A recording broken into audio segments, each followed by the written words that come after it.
And welcome back to another episode of Undone. What up? What it do? How you doing?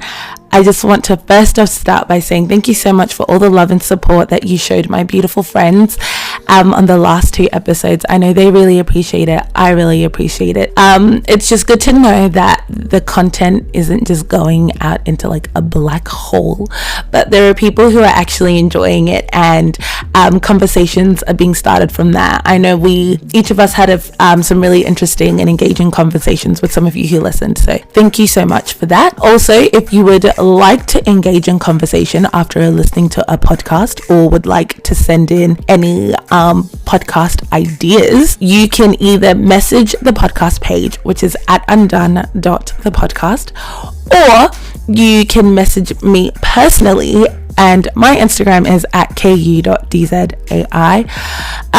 But for today's episode, when I was thinking of what I wanted this episode to be like, I thought that I would get Auntie Cora on, and we would just discuss how the two different cultures, being African culture and Western culture, view food and health and fitness and body image, and what that has meant for us navigating the two cultures that we exist in. Boy, did I underestimate what this conversation would become. There are so many gems in this. There's so many insightful things. There are things that it's like, well, I had never even thought of it like that.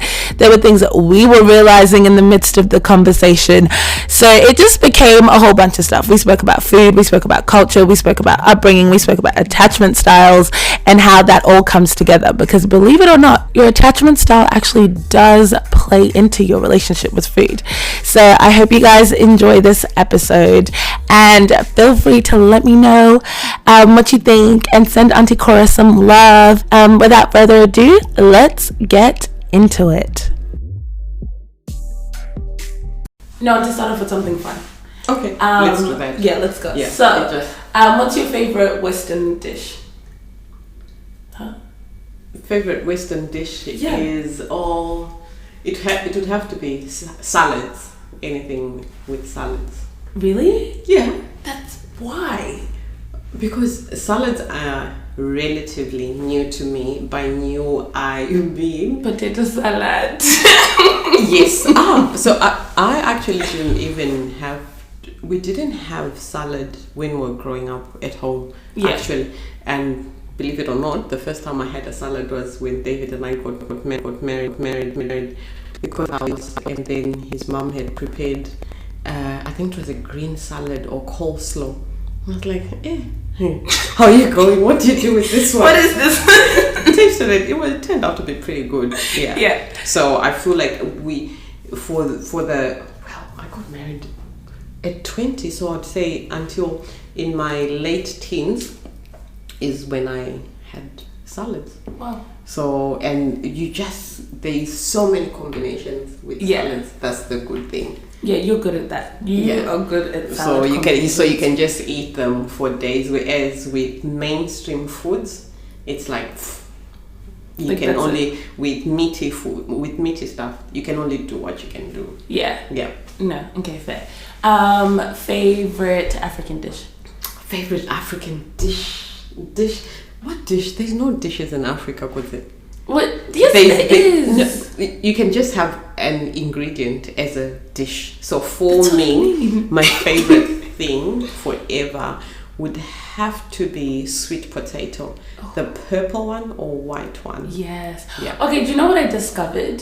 I thought that was normal. So this is why you can't assume your normal is other people's normal. I was like, oh, there's 3 different types of sweet potatoes. Mm-hmm. Everyone knows them. Mm-hmm. I'm at work eating my purple sweet potato, and my work colleague goes, "What's that?"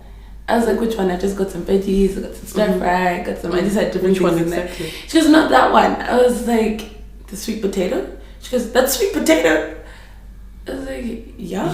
It just didn't everyone know this purple sweet potato. And then so now we had to Google it because I was like, oh, maybe this is, I didn't realize. And I realized that the purple sweet potato actually falls under yam. Like the yam family. The more you know, the more you know. Exactly. And I think people from here related more to PNG. Yeah, I think it's from PNG. That's where it's from. And And if you say sweet potato in the Australian mainstream, you're likely to get the orange one. Yeah, which isn't even the best one either. Which is the worst part. I'm like, you're not even eating the good sweet potato. I don't like it for wedges. Yes, it's good. And baby food. And for baby food. It's like too watery. It's too mushy. Yeah, that's what I was gonna say. Yeah. The other ones are nice and nice dry, like. and you can actually bite it and have it with tea. Yeah. See? Okay, but that's so African. Like sweet potato with a cup of tea. It's like a real breakfast. It's like a real breakfast. Sweet potato, cup of tea. You're done, girl. Gosh. So give me sweet potato anytime. I can live. Yeah. No, I'm with you. Okay, favorite cuisine that's not African or cuisine. I wouldn't even say Western's your favorite. I would have to go Asian. Yeah, I would have to go Asian. Yeah. The flavors are subtle. It's the ginger for me. And the garlic. Yeah. And the chilies. Mint, not mint basil, Thai basil. Ooh. Where do you actually get it? I don't see it a lot in the shops. In the shops? No, you don't. No. Where do you get it? I get it from Jackson's Pet. I have my special connection. Now we know where to get it. I don't know where to get it because I've had it that time. Yeah. And then I had this nice creation, but never to be replicated. Little shops around somewhere. Oh, yeah. Okay, so before we get into like the formal question part, explain your expertise. Like, yes, you're a resident wise auntie, but in terms of like what you do in your point of correction, not resident wise auntie, resident mother in love. Oh God. Yeah. Okay. We're not having this conversation again. Anyway. What do you do? Like, is your job? My day job is I'm an OT, mainly in mental health and well-being. That's what I do. Yes. So by mental health, we don't mean mental illness. Please get it clear. Yes, there's a difference. There's a difference. Mental health is like a long spectrum from well-being to ill-being. Yeah. So yeah. I like that. For saying. Okay, so first question is describe what your relationship with food has been up until now. I'll talk about it now. Yeah. I love food. Yeah. And I don't even know where to start. Food is like my love language. Yeah. The best question anybody could ever ask me is, have you eaten? Or would you like to eat this? Or I baked you something. Yes. I brought you something. So yeah, I love food. I love food. Yeah. That's my relationship. Food loves me and I love it. We love each other. It's like a We're mutual relationship. We're in love. Yeah. Prior to that, has this been a journey of us falling in love, or you've always been in love? So I haven't always been in love with food. When I was little, I remember. So some of the stuff, I didn't grow up eating a lot of food. I had a very narrow, like a narrow selection of foods that I liked. And I remember the earliest experience I remember with food, me refusing food, was coming from school one day. I think I was like 7 years thereabout. I had an cheese sandwich, and which my mom always used to make. Oh yeah. And it was nicely wrapped in foil sandwich, because that was like the thing. Yeah. Foil wrapped sandwich. What other ghetto kid would have that? Your mom loves you. Only my mom could do that. So we did that, and so I opened the sandwich, split it up, and I looked and I said to my mom, "What's this?" And she said, "It's cheese." And I just said, "I don't like cheese." And she took it off, and from that day, Cora didn't eat cheese. Yeah. So growing up later, I was like, that wasn't a fair deal. Like, you should have forced me. You should have at least asked me, or how come you've been eating it all along? And I would have said, given you an answer or something, but it didn't happen. And I was like, oh, okay. And so I was a picky, stinking picky eater. Yeah. And I realized that when about 12 years ago, I was getting invited to a lot of wine and cheese parties. I didn't eat cheese at that time. Wine and cheese party. I'm not big on wine. I don't get wine yet. I'm still learning that fine art of wine. When I drink, it really is a fine art. Cold drinks. I'm not a drinks girl. I'm a food girl. Chew food. Eat. I feel like when I'm drinking, I'm not making an investment of my time. So I wanted to eat cheese. Been invited to like 3 parties, and this girlfriend of mine said, "There's another one." Like, I don't eat cheese. We just gather around and eat cheese. What do you mean you don't eat cheese? So it had to be a moment of vulnerability. Where I say to her, "Look, I really would love to learn more about this cheese eating thing." And she taught me. Funny to say, she taught me how to eat cheese. I was gonna say that. Cheese eating is also such a thing, because I remember, honestly, it would not have even been 3 years ago. If you had said, let's do wine and cheese night, I would have been like, So you did the little cheese too? platters. I liked cheese in places that it made sense. On pasta bake with my spaghetti. Pizza? On my pizza. In a cheesecake. Ham and cheese sandwich? Ham and cheese toasty. No, not even in a sandwich. Like, I couldn't do it as a ham and cheese sandwich. Like, I remember friends used to do that at school. I'm like, no. If I'm going to have it like this, it must be toasted. The cheese must be melted. And then I decided I want to learn. I will learn how to eat cheese. It's funny. Like, when people hear us saying this, like, how do you mean you don't eat it? Like, how? Because for me, growing up, cheese was like a treat. And I guess when I said I didn't eat cheese, my mom was like, "Ooh, one less mouth to feed." Save my cheese. Yeah, save my cheese. I'm not gonna force you for that. So what was I talking about about cheese? So I said to this friend of mine, "Hey, can you please teach me this wine, this cheese thing? Wine? Nah, not yet. Let's go with the cheese." So we started with the soft cheeses, and then was exploring what I liked or didn't like with cheeses. Do you like the texture? Is it too rubbery? Is it too soft? Is it sticking on you? So it was about me being able to describe what I was feeling in my mouth. It's sticking to my palate. I don't like that. It's sticking in between my teeth. I don't like it. The rubber, my teeth are going into it too smoothly. I don't like it. And then, this is to this is to that. And she would say, okay, maybe a less sweet one would be this one, or a tangier version of that one would be this. So managed to learn to eat cheese, and then from then I think just moving away from home, because it was like a whole new world when we came here. Everything was new. Well, not everything, but most things. I didn't have the everyday ingredients, and when I was home, I had other people to help me with meal prep. When we came here, things sort of changed, and I had to look outside. And I wasn't about to make lunch boxes for the kids, and to a point where they got to school and other kids would look and go, "What's that?" So just trying to acclimatize to the, would you call it acclimatize? Adapt. Acclimatize would work too. To the Western kind of like food world. That actually brings perfectly into the next one, which is, how did the culture you grew up in view food versus Western culture? Actually, let's go back to when as a kid. When I was a kid, there's a word that's called kurama in Shona. And how I would describe it in English, I couldn't pick a word. I said tantrum. She said no, it's not tantrum. It's a bit less expressive than that. So you throw a tantrum in the African context, that little tushy of yours is gonna get whooped.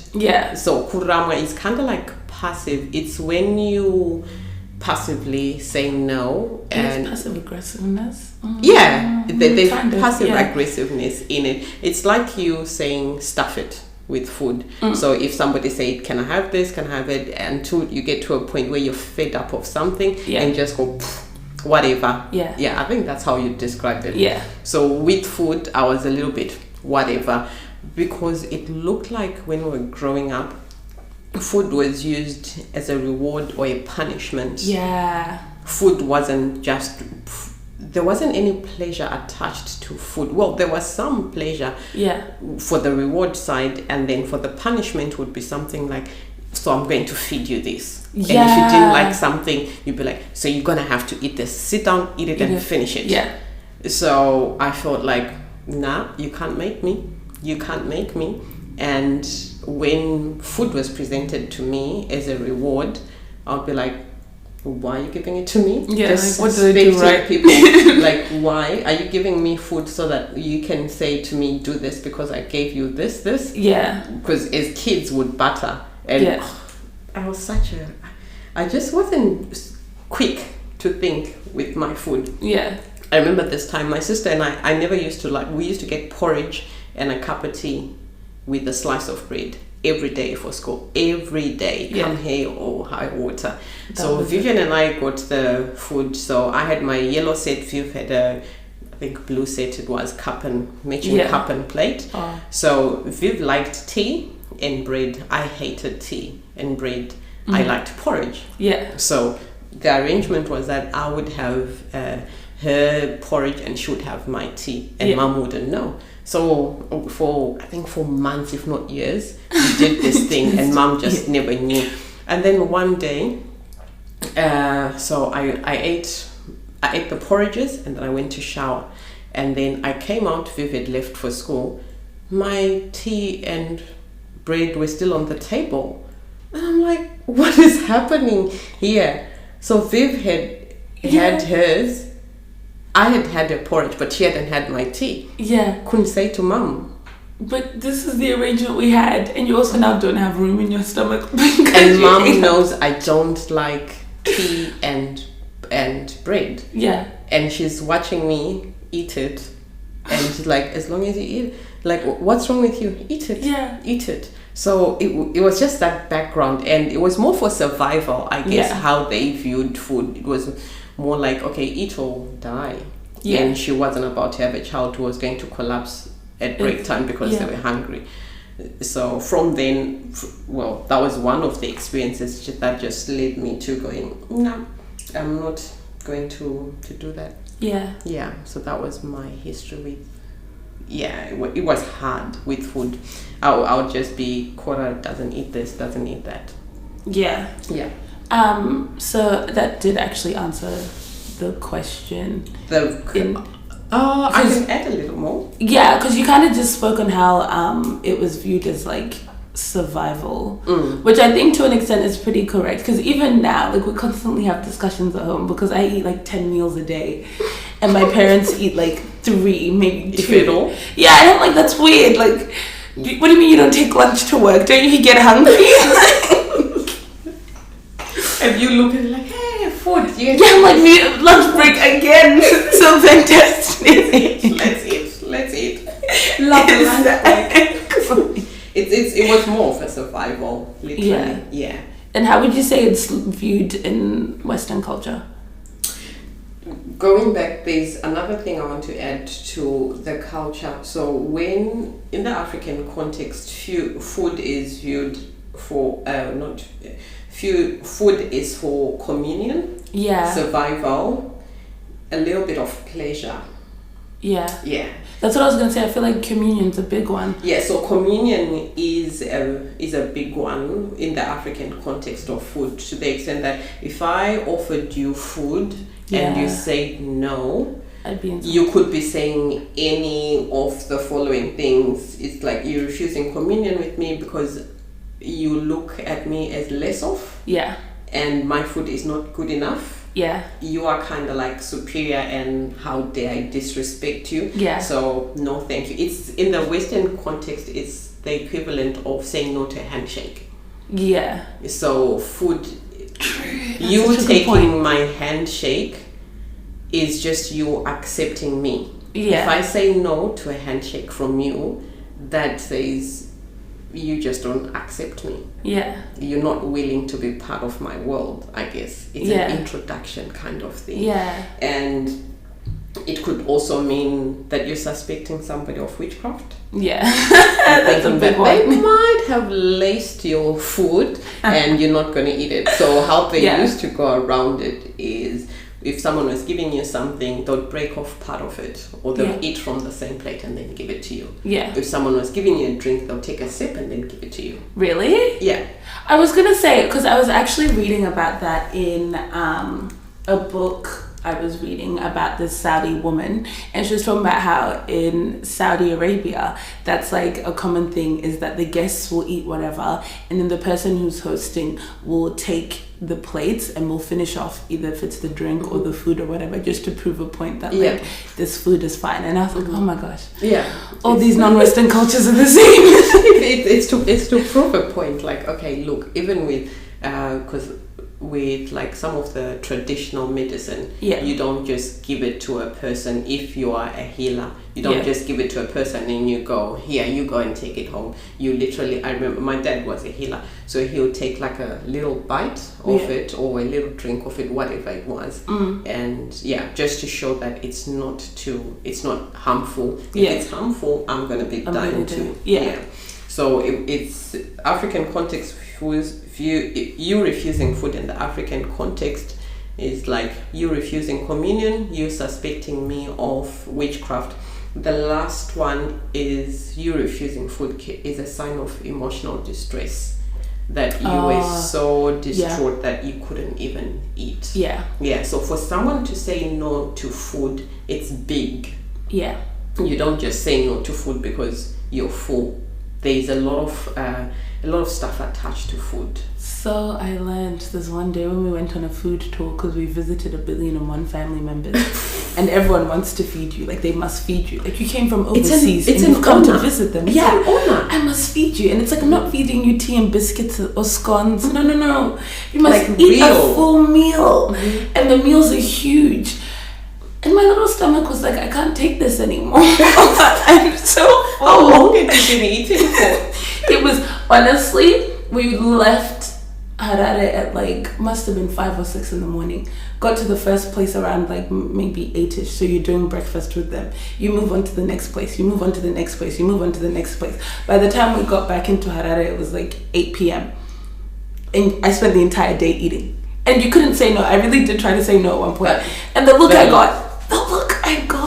Because you're saying a lot about these people. I was like, no, I'm literally full. Like, they should understand this. They took us from the other house. They should understand that we ate there. Can't do it anymore. So how would you say, I guess in this whole conversation about food, it also relates to how you like body image. And so how would you say that relationship with your body image changed as your relationship with food changed? So body image, when you say body image, what do we mean exactly? Refresh my memory, please. In the sense, like, how you view your body. Like, do I need to change this? Do I need to change that? Or like, you look in the mirror every day and you're like, she's hot stuff. Okay. So in the African context, the more curvy you are, you're doing it. You're killing it. Skinny don't do much for you.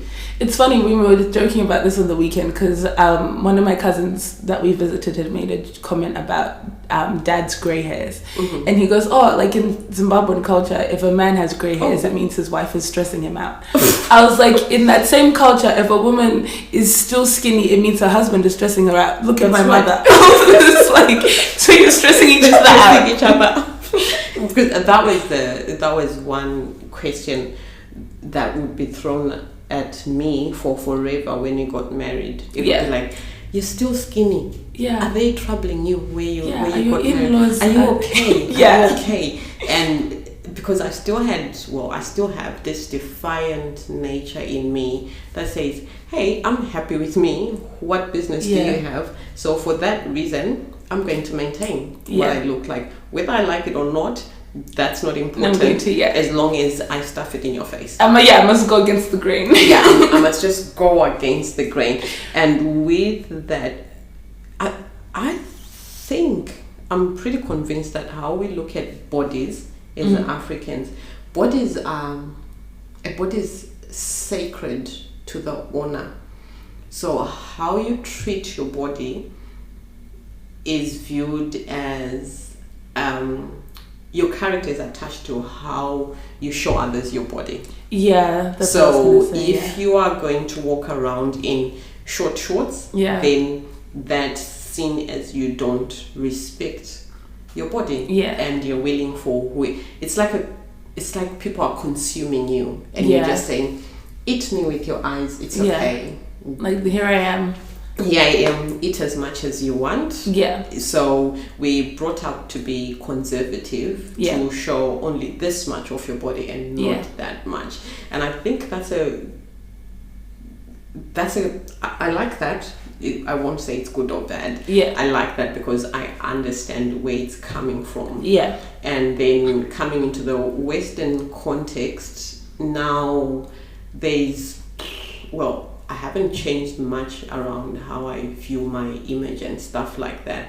But when I'm looking at bodies, are viewed more as just like a tool. Like, this is me wearing shorts or long dress there's much more to a person than their exterior body. You seeing a lot of skin on me doesn't say much. Whereas for the African context, the more skin you see, you can be viewed as promiscuous, just for simple things like that. So my coming into my body image in the Western context, there's things that I appreciate more than I did when I was back home. Things like my natural hair. I am okay with it, and the Shakespearean in me just says in me, stand out and be different. So anything that makes me different, that's what I'm gonna do. I'm gonna go all the way, and I'm gonna own it. At home, me having my natural hair could be anything like poverty. You can't afford to get your hair chemicalized. You can't afford to get it done. But here, it's an expression of myself. It could be the church you go to. Or the church you go to. But here, my body image is more attached to who I am, the expression of my identity. So I am African in my hair, in my silver streaks that I've earned, and I don't need to change it. You like it or you don't. So I feel like I accept myself more in this context when it comes to hair, at least. But when it comes to the rest of the body, it's now like just going. I feel like that observation actually makes sense with how the two different cultures view food as well. Tell me more. Like, I'm thinking about it. So in a Western context, your body is like a tool. So it's how you express yourself. It's like, it's what you use to do things. And also I think that's where the whole like exercise being such a big thing comes in, because it's like you want your body to be able to do the things that you want it to do in everyday life, which is where the food comes in, where it's like you want your food to nourish your body like this. Food is also to be enjoyed. You can express, people are quite expressive with how they cook, and that's like, it becomes a part of who they are, like their ability to be able to play with like different flavors and all that kind of stuff. And then on the flip side, you've got in an African context where it's like your body speaks more to status. Would that be correct? Like, and to a sense. And self-respect, because I also know like the saying, the whole wow, you look like someone who's bathed today. That's a translation, but like like that's a thing, like, wow, you look nice. Like that would be a compliment. Like if you were to go to a party or if it looking nice, you would be like, wow, and you know how to bath.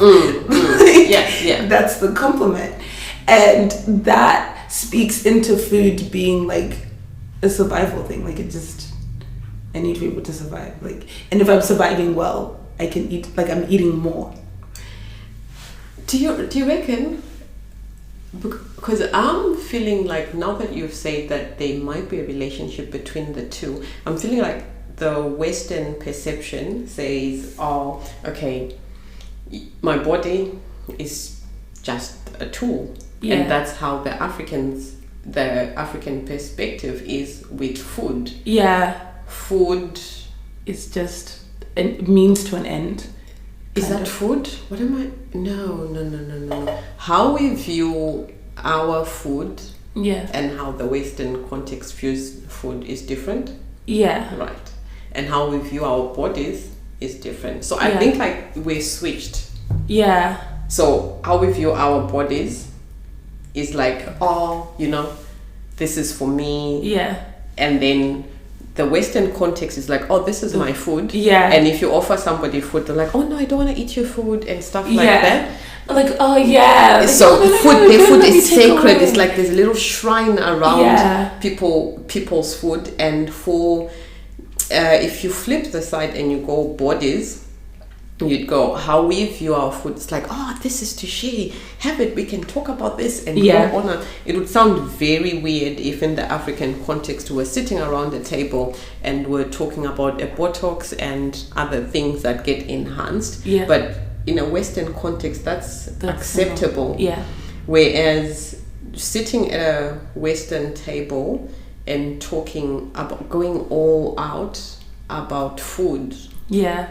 It's like,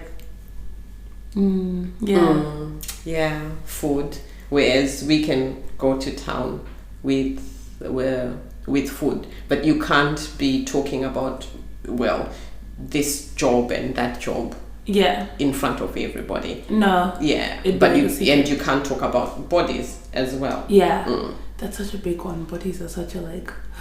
And if somebody, because if somebody gave you a compliment and said, oh, you've got such maybe beautiful lips, in the Western context, I feel where I've been, it sounds like it's more acceptable. I don't know if it actually is. Yeah. But in the African context, it's like, you're not my husband. Yeah. You're not supposed to be looking at me like that. Yeah. You looking at me like that means you are expressing interest. Yeah. Yeah. Whereas the other view is that it's just it's just yeah. Yeah. It just is. It just is. It's something that we can all. It's out there. Let's talk about it. Yeah. For us, it's food is out there. Let's eat it. Yeah. I'd never considered this before. Like until this conversation, I'm like, oh, I'm making all these connections. I didn't think it too. Okay, this was going to be your favorite, and I know you're going to love this one. How does your attachment style play out when it comes to how you relate to food? Ooh. And I'd say give the people a brief debrief of what attachment styles are for those who don't know. So attachment style, there's a few theories around attachment style, and the one that I mostly lean towards is by a guy, I think his name was Bowlby, Bowlby. And what he believes is that a secure attachment style is foundationally built on the primary strategy of proximity seeking. Yeah. So you're seeking proximity to a close one, and mainly your mother. Yeah. That's what it believes, without a need to suppress the expression of emotion. Mm-hmm. So that when you're distressed, you go towards your parent. Yeah. When your emotions are dysregulated, then somebody's there, somebody's available, and they're attuned to your emotional needs. They know you enough to be able to tell that you are distressed. Yeah. And they know you enough to know what helps soothe those emotions and bring them back into regulation. Yeah. So that's what attachment style would be, and so that would be a secure attachment. On the other end, an insecure one, we're just speaking loosely, there's many more in between. Yeah. So to all those specialists out there, if I've butchered things, sorry, but I just remember the bits that I like to remember. So on the other hand of the secure attachment is insecure. So what that believes is that your strategy is proximity avoidance. Yeah. So others are looking for proximity and you're avoiding it, and you suppress your expression of emotions. Yeah. And it might look like independence. You know how in the African context we're like, she doesn't cry, and she'll just soothe herself, she'll be fine, no, stop crying. And then this one's like my strong child. This one is my strong child. She doesn't cry, she doesn't do this. That person has learned to suppress their emotional needs because nobody was at their formative years, nobody was available to help them regulate those feelings. You know how you pick a baby, we don't pick up a crying baby and we start throwing them up in the air or jumping up and down with them. We just hold them and we just kind of like rock them side to side. That's just natural, and that's a validation of their emotions to say, I know that you're feeling distressed, and just this back and forth rocking is something constant. You know my heartbeat, because you don't hold them away from you. When you're trying to soothe them, you sort of hold them close to you. They'll feel your heartbeat, which would be regulated, and their heartbeat will be dysregulated at this point. And bodies, you've got the brains will talk to each other, left brain, right brain, that other whole thing. And then so it's called a co-regulation thing. So if a child was, say for example, if a child falls and you go, the child has fallen. Well, that didn't come out nicely in English. It's a literal translation. Like, if you go, then they will look at you and they'll take on that emotion. But sometimes they might fall. So it's about you knowing what to attach that to. So if they've had a big fall, then it's okay to say, ow, that was a big fall, that hurt. And you just helping them get language for their emotions. You're angry, you're frustrated, you're sad, you're this, you're that. But in our culture, there was happy and sad, nothing in between. There's no full stop. Which is such a strange thing, because we have so many different words to explain so many different types of emotions and like expressions. But when it comes to practically how that's outplayed, there's happy and there's sad. And your sadness must be justified. Why are you sad to start with? What we believe. It's not a funeral. If you're that's sad, it's like, what I mean. Like, it must be justified. And the justification must be death. It's intense. There's nothing in between.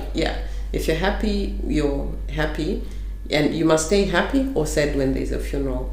Nothing in between. So if we don't know the emotions, how are you going to regulate them? It just gets too difficult. So that's what attachment talks about.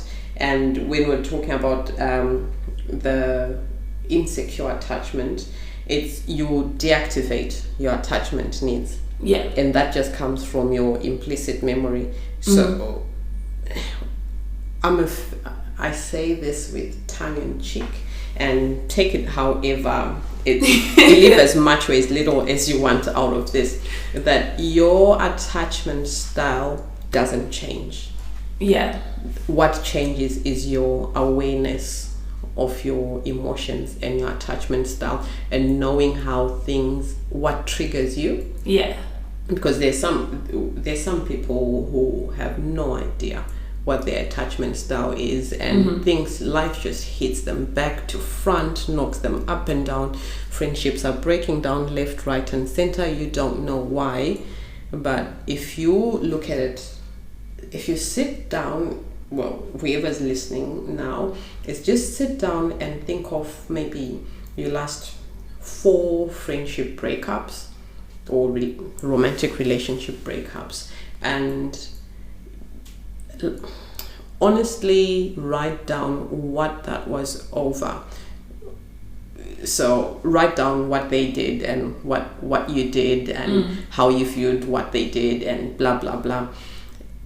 If you look through all the breakups, you identify a common thread that goes through that. And that says something about your attachment style. And not theirs. So we can go on and on just having one friendship breakup after another friendship breakup because we're not aware that our attachment style is a little bit unhealthy. Yeah. But when we are aware of our attachment style being unhealthy, then we can catch ourselves and go, oh, looks like I'm doing that thing again. So say there's some people who can hold on too tightly onto their friendships, and that crowds the other person out depending on their attachment style as well. So say they just they don't seek proximity. I'm a seeker out. I'm someone who will seek proximity. And then there's some people who do better with distance. I'm not saying there's one better than the other. So imagine a seeker trying to approach a proximity, an avoider, like a distancer. The more you step forward, the more they pull back. But if you are aware that you tend to seek others more than they seek you, then you're not going to be able to see it coming. So you might be able to go, oh, when you're aware of it, you can go, oh, you know what, it looks like I'm starting to crowd them because I'm asking them every day, where did they go, what are they doing, what are we doing? I'm not giving them enough breathing space. So but if you're aware of it, then you can give others their space. It's uncomfortable, it's not fun, but as you become more aware of it, then you can play around with that variable and just expose yourself, like tolerate distress. It's going to be distressing. That's what I was going to say. One thing that I have come to realize is that people like to love other people the way they want to, as opposed to paying attention to what the other person actually receives. And so I'm like, in that, the whole thing becomes self-seeking because you're just now patting yourself on the back for loving this person, not taking into account, are they actually enjoying the way you're loving them? Like, is this is this fun for them too? No, and it's kind of like having a pet. Like those people who just crowd their pet, and the pet's like, can you just go away? Like, can you leave me alone? And it's a fear-based way of viewing life, that you're just trying to. There's a lot of, it's self-protection, but in self-protection you're trying to control what comes at you instead of accepting life as life is. So I might go, I don't like it when my friends are distant from me, and I'll tell all my friends, look, I don't like it when you don't call me every hour, and they might go, okay, fine, we'll call you every hour, but fast forward 10 years, I'm still that person who needs to have a phone call every hour. Is that the reality of life? Life doesn't work like that. The reality of life is I must just learn to go, look, this friend of mine will call me once every year, and that's okay. So how the relationship might look is me reaching out to, and mind you, these people have to be safe people who you trust, people who are not going to use what you tell them in your moments of vulnerability against you. You don't want that. So someone saying, oh, because you are a seeker, now you're wanting this. You just want, like, someone. There your seeking tendencies go. There your seeking tendencies. No, you don't want to do that. So you just want to. If that was a friend, so it would be me stepping up and saying, hey, I know I tend to step forward a little bit more, and here's how I'd like you to help me. Will you help me just sort of tolerate distress? For now, I was needing you to call me every hour, but I'd like to graduate to every 1.5 hours. And if I send you a text message, please don't respond. And I might reply you, I might send question marks to go, did you receive this and what have you? But please don't reply. I'm learning. And then when you get to that 1.5 hours, extend it, and then you find ways to soothe yourself. So how do all of these play into how you relate to food? Because I feel like the easiest connection to make here would be people who comfort eat. That would be the easiest connection to make, but obviously it's a bit more nuanced than that. So if you could just... It's definitely, because how I look at eating for food, like you said, you eat for communion, you eat for pleasure, and you eat for survival. But for comfort eating, I want to look at it as you eat for emotional regulation and sensory regulation, and those are maladaptive strategies. You don't want to eat for emotional regulation because you don't know what to do with those emotions, and then you're just going to eat, or because you feel like your sensory system is wanting some stimuli, you go and eat. That's not okay. So you can, I think when I was little and I was saying stuff it to your food, it was, I deactivated my hunger to express emotional distress. So in me, it would have been maybe mom went to town and now I'm home with my sisters or whatever, so I'm not going to eat. And growing up, it's easy to do that as well. Like, you know what, now I'm sick, come from work, I'm sick of you all kids, I'm just gonna go to bed, I'm not gonna eat. It's an attention, well, for me was an attention seeking tendency. Like as a kid, I so wanted somebody to come to me. Like, picture me at 5, picture a 5-year-old child who doesn't know how else to express their need for attachment, how else they can get their close one to be available for them, and the person doesn't also know how to be available for the child. So picture that 5-year-old child and going, okay, I'm just not going to eat, maybe I might get attention, and then the moment they do that, that person comes and go, hey, you haven't eaten, are you sick, are you this, are you that, okay, fine, you come, and then they might say, come and sit down, we'll eat together, you know. So you learn that to go, for me to get attention, I need to pretend like I'm sick. So if I just say no to food, then this becomes a helpful situation. And unhealthy eating from a history of attachment insecurity is a form of maladaptive emotional regulation. That's what I firmly believe in. That you, so I'll just be very vulnerable, and if I meet you on the street, don't be using the slang against me. So for example, I was born in a large family. Age range, I would have siblings who are maybe 40 years older than me, and some who are maybe 30, no, not 30, maybe 20 odd years for me. So my dad had kids across 60 years, I would say. So we were all doing our own thing. So you can imagine with 24 children, you're not, well, not 24, 32 children, you're not going to get along with everybody. It's easily. It's like, that's just the politics, that's just life. So I feel like I was exposed to politics at a very young age within my own house, within my own home. So what would be happening is the Shakespearean in me again, wanted in my head, like a happy family would be where everybody goes to everybody and checks, are you okay? Come, let's play together, let's do this, let's do this, I want to play with you, and let's play with you now. But that wasn't how the reality panned out.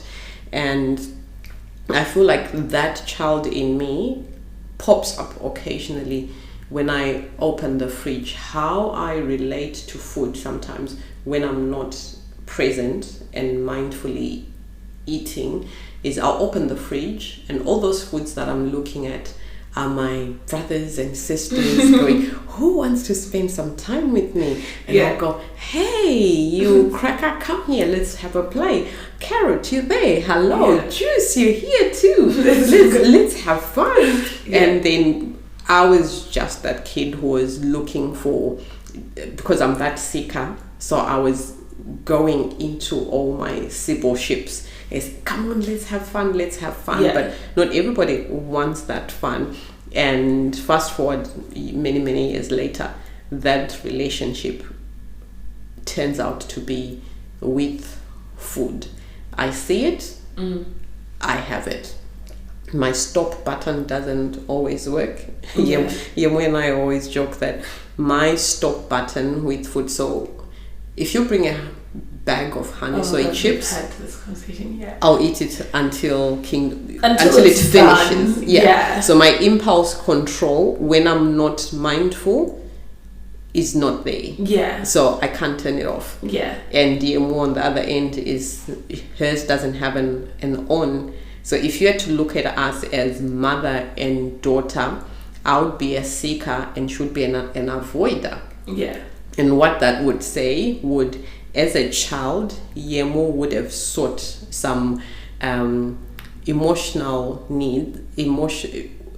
She would have needed me emotionally, but I may not have been available. Actually, wasn't available. Either didn't have the skills or didn't know how to be available. So she then learned just to be content in her own space and provide for her own emotional needs, which is what you don't want. So fast forward in life, she should be happy in just her own space. Yeah. And I would be happy like, hey, let's hang out. Hey, let's hang out. Let's hang out now. And she would be like, nah, I don't want to hang out. Let's not stop hanging out. Yeah. So at some point, those two relationships need to live together, and they need to work it out. Yeah. How they're going to do it. So sometimes I eat to modulate emotional distress. Yeah, I was gonna say I'm an emotional eater. I'm getting so much better. I am, but I definitely am an emotional eater.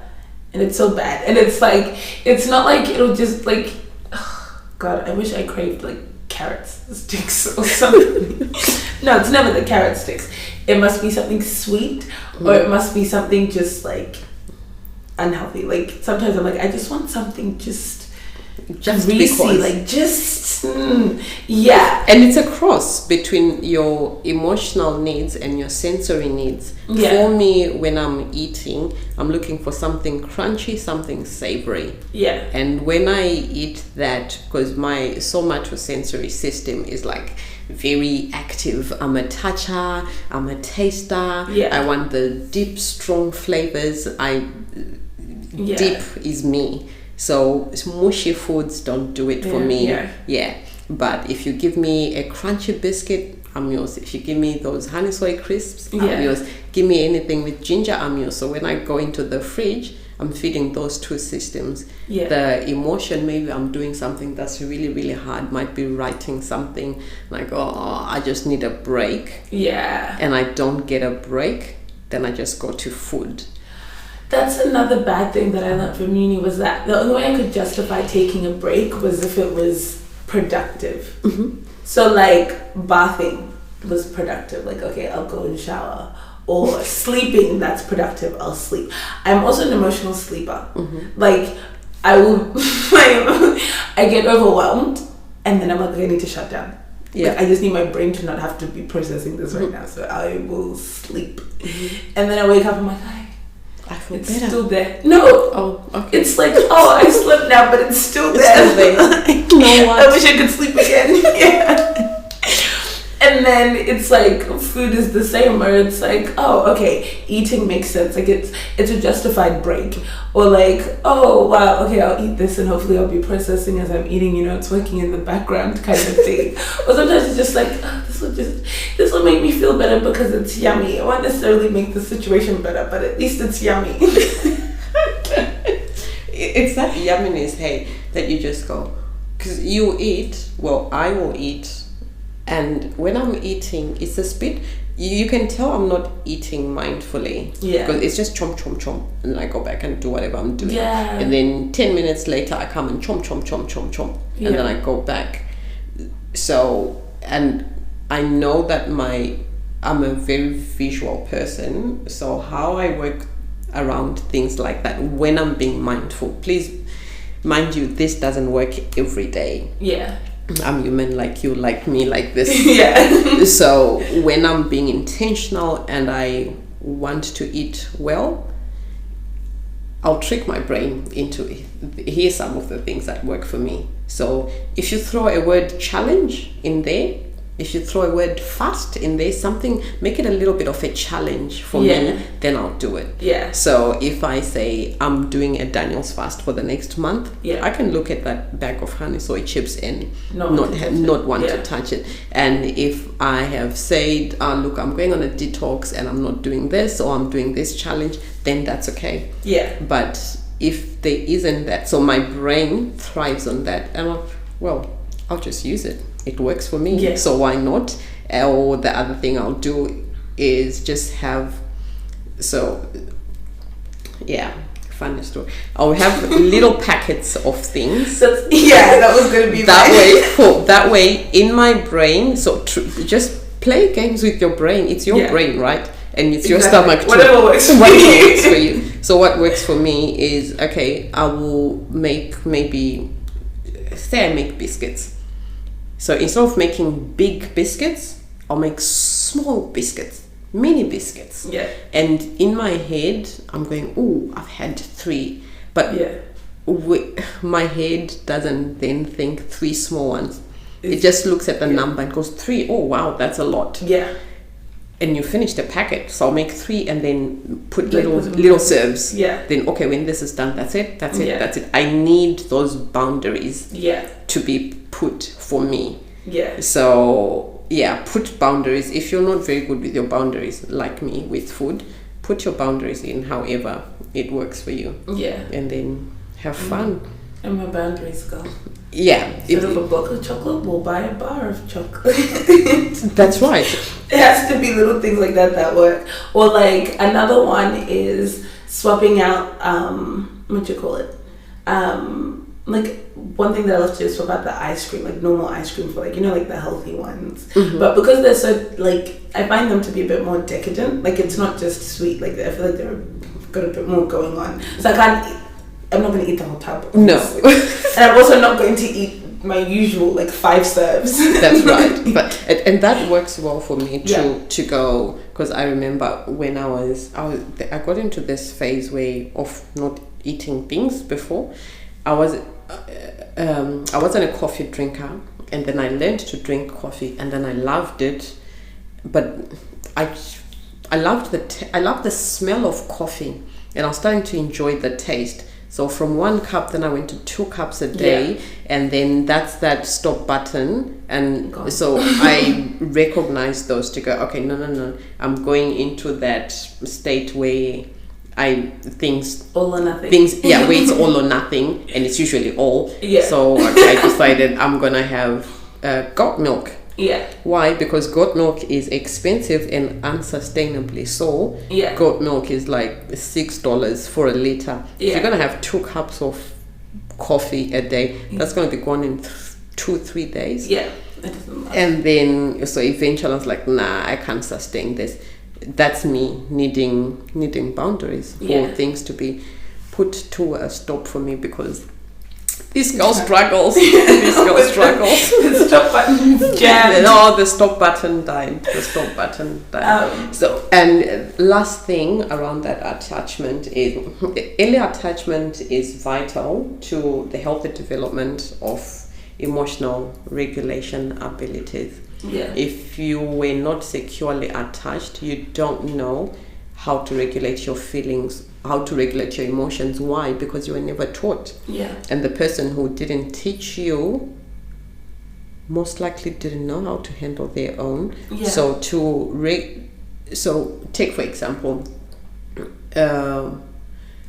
I remember I overheard this somewhere. Somebody was crying at a funeral, rightfully so. If you're not crying at a funeral, I don't know what else you should be doing. Mm-hmm. And then the other person was trying to comfort them, but this person just wasn't ready yet to be comforted.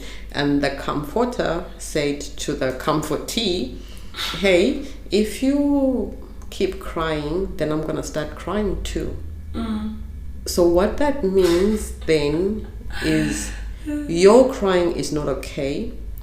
So I'm going to make you feel bad for your crying. Yeah. And you're going to need to look after my feelings by you being quiet. Yeah. So if you look at it between mother and child, it might be a mom or a dad going, oh, it's okay, and then when they can't take it anymore because they don't know what to do with it. Like a child is just not having it. What do you do? How else do I comfort them?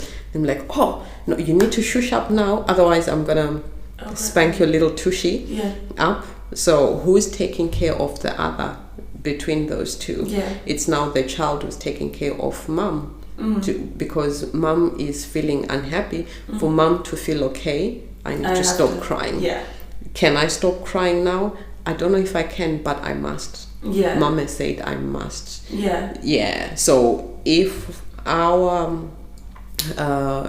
our caretakers or caregivers are able to tolerate discomfort, then we are able to tolerate that more. And if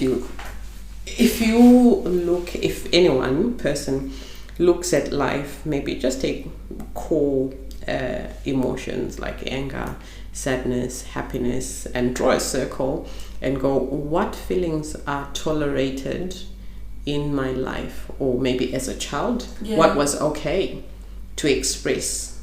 So you have families where anger is not expressed. We don't speak anger. You must all be happy in here. Fast forward in life, if someone gets angry at them, they don't know what to do with an angry person. They get fearful, then they get into self-protection.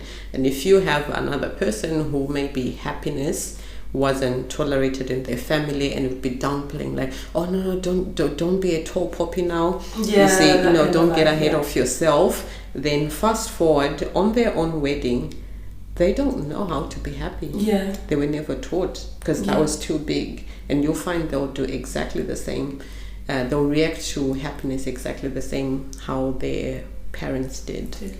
So it just goes from generation to generation. And why that's so, it's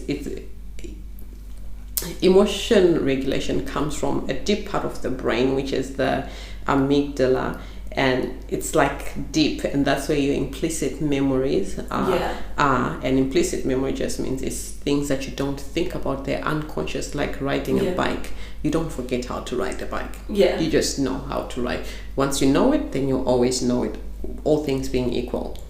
So it's things that will always be there. You just need to be aware of them.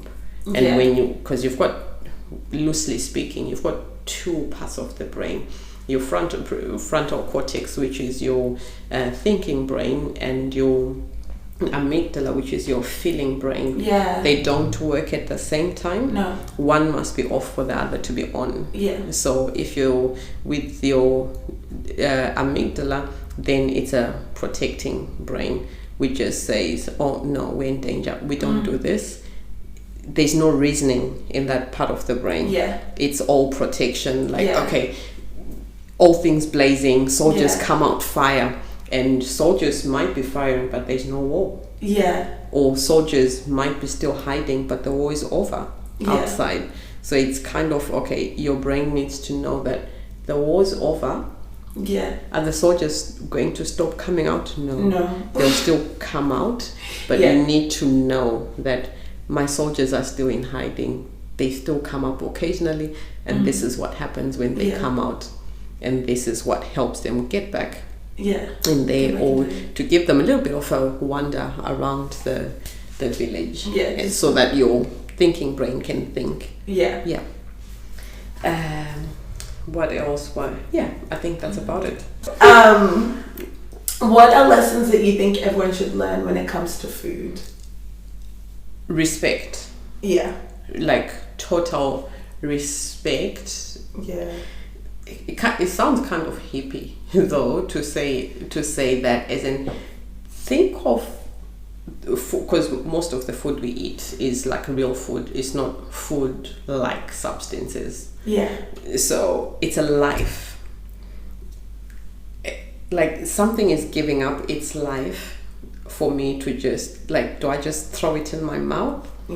And I feel like when I'm being mindful, keyword when I'm being mindful with my eating, I eat my food with respect. I sort of honor my food. Yeah. And like enjoy the food. flavors. Yes. So if it's an apple, I do. There's this exercise that I sometimes do, like get an apple and eat it, but take 30 minutes to eat it. Whatever you do in silence, 30 minutes. So no tool, nothing. Just wash the apple. There we go. So sort of and try and think about nothing else but the apple. Yeah. And during that time, I'm thinking, okay, I wonder who planted this apple. Who picked it? Where was it grown? How did it come from this place? And then when I take a bite, just feel it between my teeth. Now my mouth is watering. Yeah. feel that juice and try and like, how does it taste? Where on my tongue do I taste the sourness, and where do I taste my sweetness? What's the map area of my tongue like? And how does the skin feel? Because I eat my apple with including the skin. How does the skin feel on my tongue, and how does the actual core feel on my tongue? How does it feel? Is it bouncing on my tongue? And just take small bites, big bites, and just enjoy it. Yeah. But when I'm eating, not so mindlessly, it's just like apple, go in. It's just like cut it. I'm eating, I'm talking, I've got no time to actually honor it. Yeah. So respect food is one big thing I can say. Another thing I would say is be open to food. Try everything. Never say never. Yeah. To say, I'll never eat this or I'll never give up that. Never say, try it and see. If you feel like you'll never give up that, try and give it up for a day, and then you'll go like, oh, actually. See, my problem is I'm too good at that. Because I was telling my friends, I was like, I have a very addictive personality. But if I tell myself, oh, I'm going to abstain from something, I can do it. And they're like, that doesn't actually prove anything except that you have like like good self-control when you need to. Yeah, it's about for most people with addictive personalities, it's about proving. If I've got something to prove, I'll do it. But if there's no proof, then I'll keep going. That's really what it is. Why am I doing it? I remember. Why am I suffering for no reason? I'm not suffering because there's a time when I'm one of the people, I don't watch TV. I just don't watch TV, and that's a conscious decision. Does it mean that there's nothing that I enjoy on TV? No, that doesn't mean that. That just says I am aware of my personality tendencies, of my addictive personality. So, when was it? Well, years ago, I remember there was a time when Santa Barbara was showing, and two other soaps back to back. Those Generations, The Bold and Beautiful, they would be going for 3 whole hours, starting from 5 to about 8. Yeah. I remember driving from work quick, going home, making sure I was sitting and watching, and I wasn't doing anything. That's okay if that's what you're on about, but that's not okay when you've got kids who are under 8. Yeah. And for 3 of the 6 hours you're home, you're not available. Yeah. That's mommy's TV time. Like, and I wasn't to be disturbed. Yeah. And then come weekend, I had to watch them again. Yeah. So from then I learned that I can't handle the responsibility of TV. It's too much for me. So I'll watch documentaries, but I won't watch series. I can't do it yet. I won't watch series until I have time, and even then I make sure it's just like, I get over series really quickly, but that doesn't mean I can't binge watch them. Whereas a documentary, like a movie, I can consume and then I'm done. A documentary I can consume and I'm done. Or like the documentaries that are made in docuseries, where it's like each episode's a different concept, so I can't really binge that, because each concept needs time to settle in my brain. Just like with your food, your little chocolate bar and my little packet of honey soy chips. We are happy to do things where boundaries are set for us. Yeah. We're boundary maintainers, not boundary setters. Yeah. If that means anything. So to all you people who struggle with boundaries, just maintain them, or get stuff that's got boundaries that are maintained. And for example, because I'm a seeker, in my brain, back of the brain, I always, well, not always, mostly think that there's more. I remember when we started Pinterest arrived. Oh gosh, you look at my Pinterest, I think I got like 80 boards and however many pins. So I can just binge on things like that, keep going. That stop button stops working. Currently it's books. Am I proud of it? No. Books, I'll buy books upon books upon. So I'll be reading this book, and then in this book they'll mention so and so, and then I'll look at it on my Goodreads. Then that book is coming home with me. That is coming home with me, and I have this quest of, okay, no, I can just take stuff in. So if you had to put that in my child brain, it'd be like, that's all of those books are my little brothers and sisters and everything. Come. So you find that we're all gonna hang out, because I'm not about to reject any one of them, and story for another day. That pans out on rejection. I'm not good rejecting things or other people. So don't hire me to be your HR person, otherwise I'm gonna hire everyone. And that comes up. That's right, and that comes up with my food as well. I'm not gonna reject anything. Everybody deserves a chance. Everybody. With my books, same still. So just try and learn about yourself. That's one thing that has helped me in life, just to be self-aware. If I'm not aware of what's happening in my life, then how then am I going to work around it? It will be impossible. And that should be it, I think. It's like I have nothing else. Nothing else now. Just self-awareness is big. It is big. Know yourself without judging yourself. Just self-observation. And that relationship breakup one I was talking about, little exercise, is something that can be powerful when you do it honestly with yourself. And that is it. Thank you for joining us. Thanks to you for having me. Oh, it's a pleasure.